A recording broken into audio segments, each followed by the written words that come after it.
Hey, I'm Andrew Williams. I'm the co-founder of Enough, and I'm coming to you from Toronto, Canada.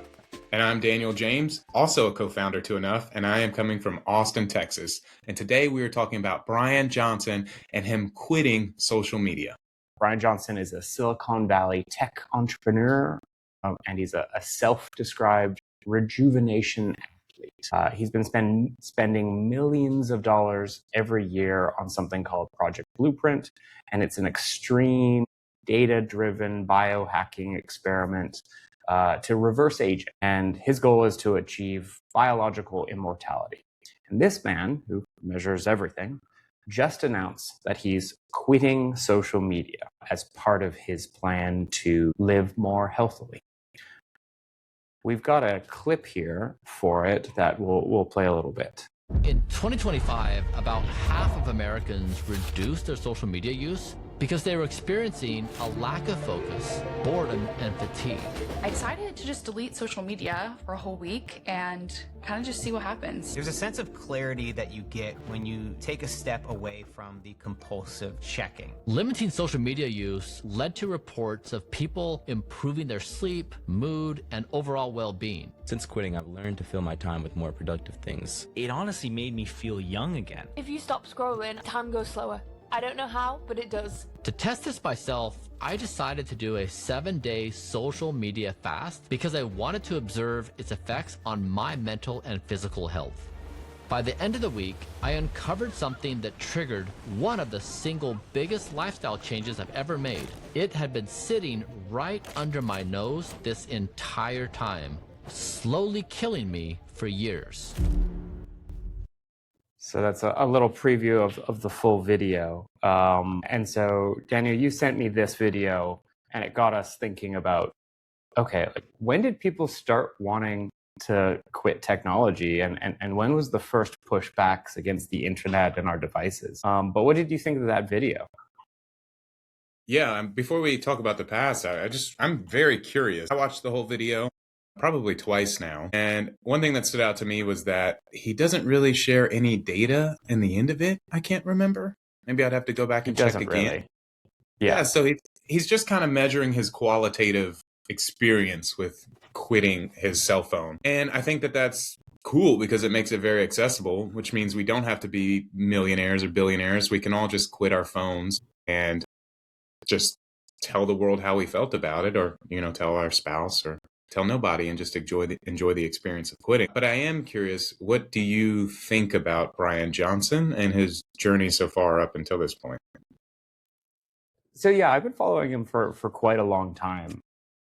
I was really interested in this biohacking sort of longevity thing. And I would say he's really useful because he draws a lot of attention to it.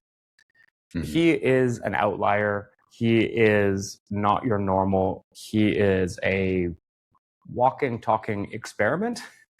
He's got the best doctors. He's got the most experimental procedures. He's doing everything, and he's doing it all public and live, which means that he gets a lot of criticism. He gets a lot of people dunking on him, things like that. He does a lot of things that are maybe weird to a lot of people, but I think it's really useful, and I've learned a lot from just seeing how he's impacted the discourse. The amount of people that now talk about longevity, and the amount of people that talk about making sustainable changes in their life because their goal is to have a better health span, have a better quality of life, later into the years. It's been a huge change over the last few years. And I do credit part of that with him. So even if he is a little bit weird, and he can come across as, depending on the content, a little bit, I don't know, like he has a mania around this stuff, I think he's probably a net good for the world and society. Yeah. I remember when he first came out, I didn't like him for some reason, but he's won me over through the constant content, through the data that you can't argue with, and his journey. It's just been amazing to see it. Something interesting in this video is that he discovers something, he says, and I'm not sure if we're going to show the final clip, but he discovers that turf underneath his feet in his backyard is killing him and making him worse because of microplastics, which I think is so funny because to me, watching his content, and it was always so obvious when I saw that turf. I'm like, everything I know about microplastics, have you not read the news recently? Like, why do you have turf, dude? Which is kind of funny. I mean, this is where like I start to get a little bit of a side eye on him. There's so much about this video is, okay, multi-millionaire man goes on a 1 week journey to not look at social media, brings a film crew, and then realizes his backyard has like turf in it, and that might be not that healthy. Mm-hmm. It like I don't necessarily believe that journey, in the sense that, like, did he realize his backyard has microplastics, or like is turf because he stopped using social media, or is it just a coincidence and it's like a convenient storyline? I also think that like one of the main reasons why people like struggle to quit social media is like the social aspect of it. They want to text their friends, they want to share the memes and things like that. When you have someone that can monitor your social media, when you have someone like that is your production crew, it's not as credible when it comes to that side of things. What is credible though is like the idea that phantom anxiety of always looking for that hit, that always looking for that status update, that what's happening on in the world. I think distancing yourself from social media and going cold turkey for 7 days or detox, that will really help with that, like that siren's call of your phone. But he's also doing it from a privileged position. Yeah, I mean, it's funny, like he removed the microplastics from his backyard, but he was in a boat that is waterproofed plastic, which is where microplastics, like that's, all of the waterproofing chemicals are basically the things that we're trying to avoid with our athletic clothes and turf and things like that. But yeah, you did a lot of research about the 1990s and the shift to where we started to recognize that internet was maybe not so helpful for us. So talk to us about it. Yeah, so it's kind of fun. There's always been an anti-technology movement, going back to the Industrial Revolution. And the term Luddite has been used for hundreds of years. But when the internet came along, the pushback against it actually happened a lot earlier than a lot of us think. I'm going to take you through a few examples of people that either sounded the alarm really early or started to organize groups of people that were like-minded. And so the thing that I'll start off with is something in 1993 called the Lead Pencil Club. And it was created by this guy called Bill Henderson. And the goal, in his words, was to yank the plug on the electronics industry that was fattening its purse while brain draining civilization, which I feel like even that phrase right there is something that we've heard over and over. And the idea was that members pledged to reject email, voicemail, fax, word processors, TV channels, and above all, the internet, and go back to simple paper and the number 2 pencil. And this book that I'm showing right now is 42 argumentative anti-technology essays that are trying to convince people to unplug or tune out or drop back into reality. And my favorite thing, one of my favorite arguments that they made was members argued that a handwritten letter at the time cost 32 cents to send, while a computer costs thousands. So by their math, email was 1,000 times more expensive than a stamp. And it was kind of a like jokey sort of argument against investing in computer tech. But their larger point was really, you think that emails are really cheap and using technology is really cheap, but there's also quite a lot of hidden costs behind it all. Mm-hmm. Yeah, interesting. Yeah, I mean, I wish email was more expensive because my spam would go drastically down. Like the amount of emails that I need to send versus the amount I get. Make emails $1,000. That would help me out a little bit. Yeah. It's the type of thing where as the cost goes down to zero, it just starts to fill everything in our lives. That is fascinating. I wonder if there was a marginal cost to sending an email that was like $1, you would only get the most important emails. So, yeah, I mean, to get back on topic, did you see any essays in particular in this book that were interesting? I didn't. I was seeing if I could find a copy of this book. It is currently out of print, and used copies are $100 on Amazon, so I didn't grab it. But I suspect that we're going to have a new generation of this, but with the AI world, where there's going to be people, maybe we'll call them, internet purists or pre-AI, the pre-AI club, where they just refuse and they have a real moral position against using AI for things. I have a friend who took that position. Interesting story. He was just laid off from his job because he would use the free open models for AI, and his company thought the code quality is not great enough. You're not moving fast enough compared to the 5.5 people. And they let him go, which was very hurtful for him because now he has to go onto the market and figure out who is going to accept him and possibly explain the reason why he was let go so fast, because it was a role that he had just started. It's a terrible position for developers to be in, because I know another person that was let go for the exact same reason. They have an ethical objection to using AI for their development work. They hate what it has changed the job to being in. And while I am not anti-AI for development purposes at all, I think a lot about the position that they're in now, where maybe they'll be able to find a part of the technology world that supports that and is willing to hire them. But so many of the companies it's just, go faster or you're gone. So I don't know what they're going to do. It's going to be interesting to see if a technology company can survive without using AI.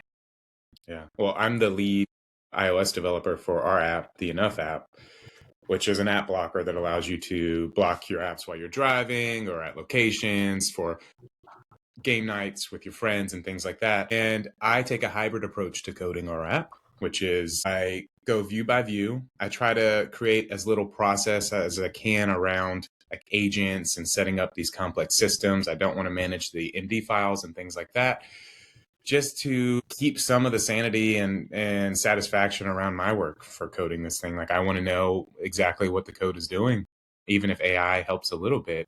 It's very hard for developers to give up that full control. Yeah. So what's next? Even there's so many times, just to riff on that, there's so many times while we were building this where, either I or the AI agents would get into a place where like they're not making sense or they're making a problem worse.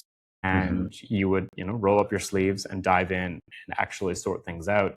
And it actually is so essential for the long-term stability and the ability for our app to work well over the long term, is to have someone that actually knows what they're doing and is not just a yes man to what the agents say. So thank you for that.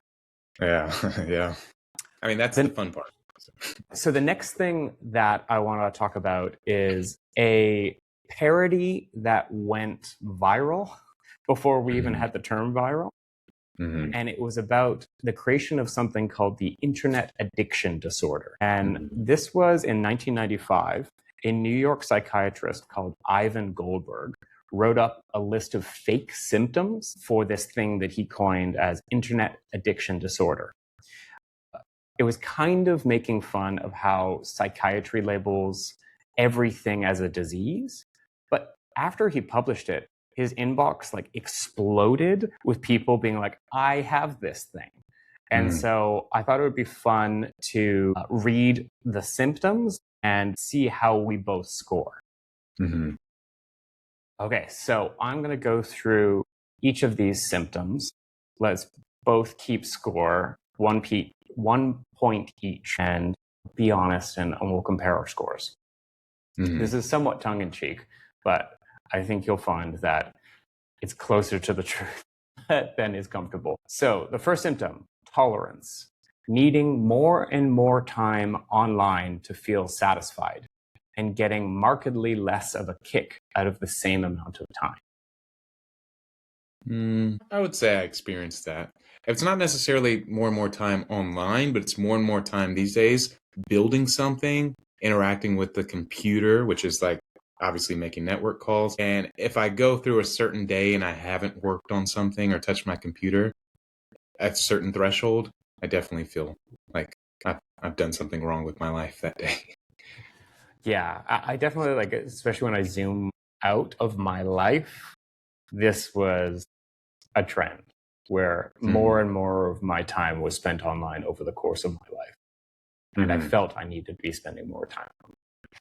Yeah. Okay, so that's a yes for me. I don't know. You seem maybe a 0.5 on that one for you. Yeah. So the second symptom, withdrawal. When you cut back within days to a month, you get agitation, anxiety, obsessive thinking about what's happening online, fantasies or dreams about the internet, and voluntary or involuntary typing motions of the fingers, relieved naturally by getting back online. No, that's a no for me. Well, it's a yes for me, the first part. The dreams about the internet and the involuntary typing motions is clearly like the parody part of it, where he's like making a joke. But definitely when I cut back, I think I've feel the need to check my email constantly. When I don't have my phone, I know definitely am aware of it more than I'd like to be. I would say I have small windows of that. Like if I order something on Amazon and it's supposed to be here in 2 days, the amount of times that I check, like, oh, did I get the update? Is the Amazon truck in the neighborhood about like 10 houses away? Like the amount of times that I experience that anxiety is pretty high, but just like regular, if I close Instagram or TikTok and don't look for a month, I'm cool with that. No feelings there. I mean, it's looking good for you. It's looking bad for me, man.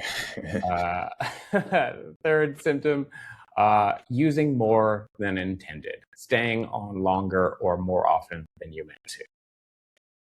Yeah. I mean, yes. Yeah. This one's easier. So I use our app to block 8:30 onward. And so I block the app so I don't get any notification or anything, and try to put the phone in a different room. And I just try to reserve that period, because if not, I'll stay up till the next day. I'll stay up till 5 a.m. working on stuff, learning a new technology I don't need to know, Yeah, absolutely. Yeah, it's the same thing. It's very useful, especially at the end of the day. I really appreciate my end of the day blocks, where it just kind of gives me a nudge to be like, okay, start your wind down routine. Start, getting some separation. You can always pick it up tomorrow. Yeah. So the next symptom is want to cut down, but failing. So wanting to cut down and failing. A persistent desire or unsuccessful efforts to control your use. I would say that I've actually been successful at cutting down, but I have failed many times in my attempts to successfully cut down. Yeah. Yeah, I would say I'm successful. It's just unfortunate that all of our jobs are tied to internet use. Like for now, I'm studying marketing and things like that, so I have to interact with short form and stuff like that. So I have a desire to cut down, but I also don't live in the reality where it's a possibility, And maybe one day we'll get there. Yeah, that is the challenge, I think, where both of us live right now, is that, ironically, we've built an app to help people create distance from social media, and we have to spend so much time on it trying to market the thing. But yes, I do believe that we'll be able to find a healthy medium someday. Okay, time sink. A great deal of time spent on internet-related activity, buying books about it, trying new browsers, organizing files, sorting downloads. That's a no. How would you say? I'm famously unorganized. My desktop's a mess. I've been trying to organize things like B-roll, but I'm more of move forward, accomplish things, and clean up the mess and organize later or never kind of person. Yeah, I used to be a lot more pedantic about this, but probably about a decade and a half ago, I realized that so much of, I would say, like internet hygiene or computer hygiene is actually just procrastination. Like, I don't need to do inbox zero. I don't need to give emails that don't matter my time. I don't need to, it's not hurting anyone. I don't need to have a perfectly organized file structure as long as what I need is searchable in the right places and the right times. Like, I've got the minimum system that I need in order to be effective.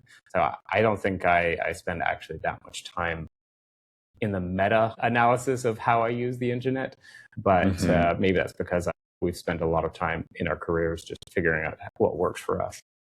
Yeah, I will say, from working with you, I know you're organizing a little bit more than you think. Like your Google, I have access to your Google Drive, which is So you know what? Actually, that's fair. I'm getting called out here because we do have a very well organized company Google Drive, but I would say part of that is a lifelong, from being on teams that don't have that for many, many years.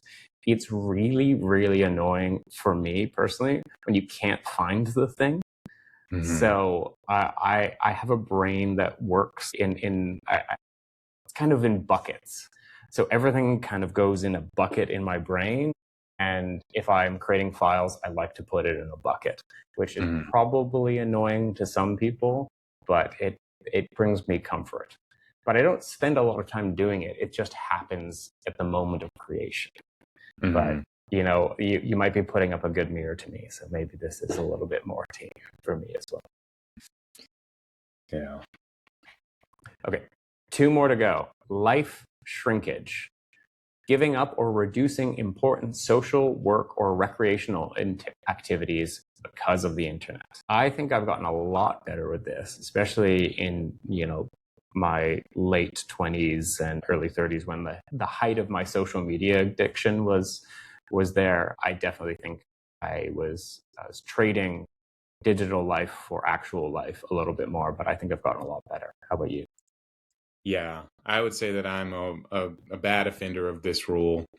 I always, like, my form of going out and being social is just going to the gym and exercising with people.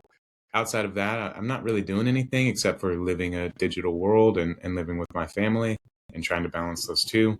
So just working on the computer all the time, trying to, obviously now, like, trying to make content and spending a lot of time on things that are addictive once you start doing them, and they're fun and they tap your creative mind, but you start to get sucked into this thing, and it takes a lot of time. And I struggle with wanting to put it down and just go like have a meal, because I'm like, it's going to waste my afternoon. I could have created something. Or just run to the grocery store. I'm like, I don't want to waste time running to the grocery store. I have things to do on my computer. That's a big part of my life. Yeah.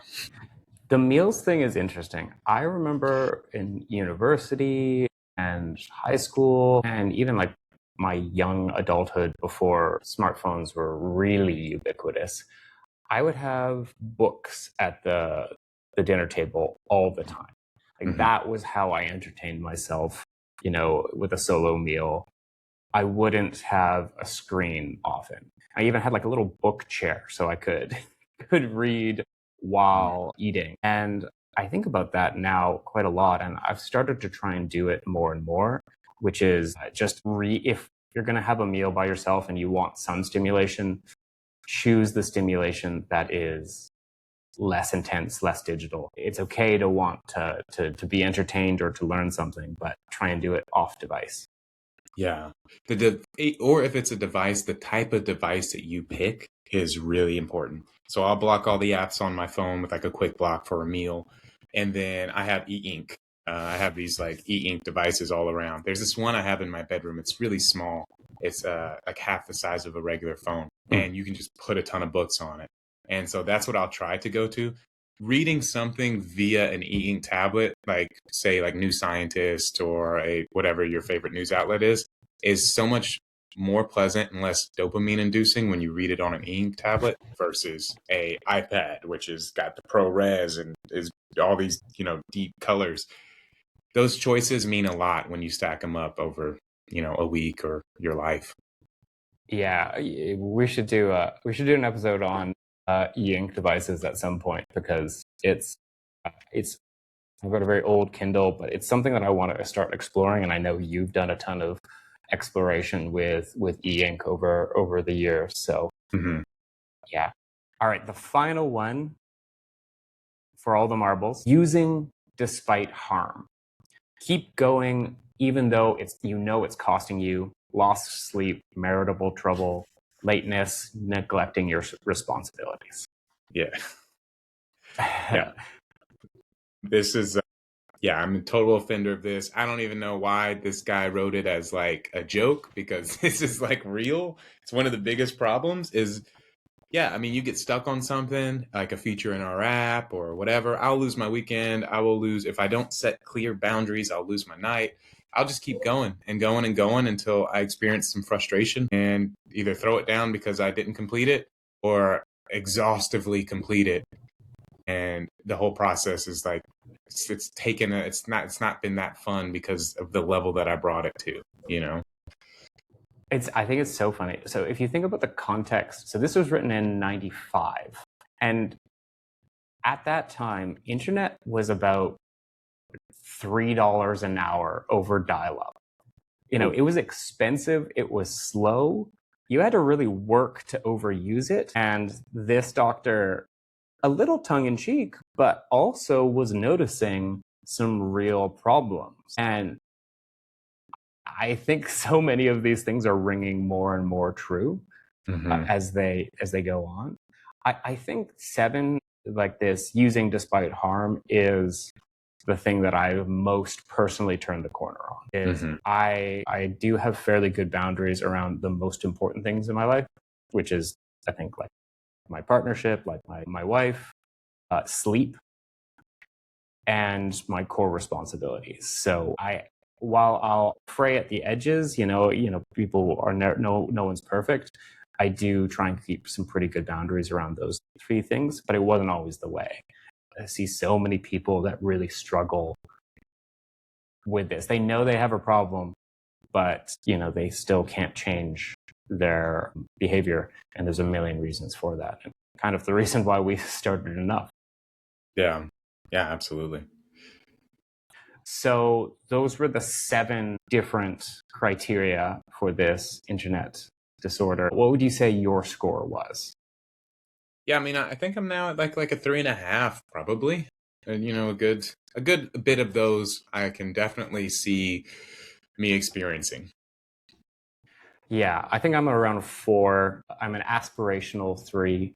If I'm having a good week, if I'm being diligent, if I've gone to the gym and practiced good hygiene in other parts of my lives, I feel like my internet usage actually goes down.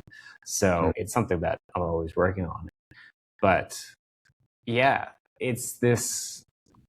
He knew. He called out so many things that were going to be day-to-day issues in our society 30 years later. And I think it's so fascinating that it was written as a parody, but in reality, it ended up being more like a prophecy. Yeah. And it's cool. There's just something about wisdom. It's, it's distinct from intelligence. It reigns true throughout generations. Like somebody could have been upset that people were writing stories on papyrus instead of remembering them because it was going to affect the human memory in such a way that is not good, or maybe it was going to affect our creativity. Our greatest stories of all time are come from deep in our ancestral time, because that's when we were inventing the storytelling structure and things like that. And, we're not really reinventing it now. We're still using it. So it's interesting what wisdom does and how it works through generations. And it is shocking, that he did say that stuff in the 90s, but wisdom wins always, All right, well, that's everything that we've got for you today. Daniel, do you have any last comments or thoughts as we go into the next week? Yeah, so tomorrow we're actually celebrating Independence Day in the United States. I want to wish everybody from the US a happy Independence Day. And just remember that what we're celebrating is independence, not just independence from England, but human independence and agency, and the ability to just decide that you want to live your life a certain way and nobody else can control that for you. And the main thing that I think we're fighting today with independence is independence from our devices, from our smartphones. So that's the battle today. We don't have muskets, we have advanced chips and screens. And tomorrow, if you can, make a decision to either use our app blocker and block your apps or tuck your phone away in a drawer and spend the day celebrating your independence from technology and just experience life and enjoy your family. And I'm wishing you a happy Independence Day. Yeah, happy Independence Day to you. Also, happy belated Canada Day, which was on July 1st. So both of our countries' birthdays were recent. Thanks, everyone, for tuning in. It would mean the world to us if you liked and subscribed. We'll be putting these podcasts out every week with different perspective and different stories from how technology has changed over the last 30 years. So I hope you enjoyed and have a great week.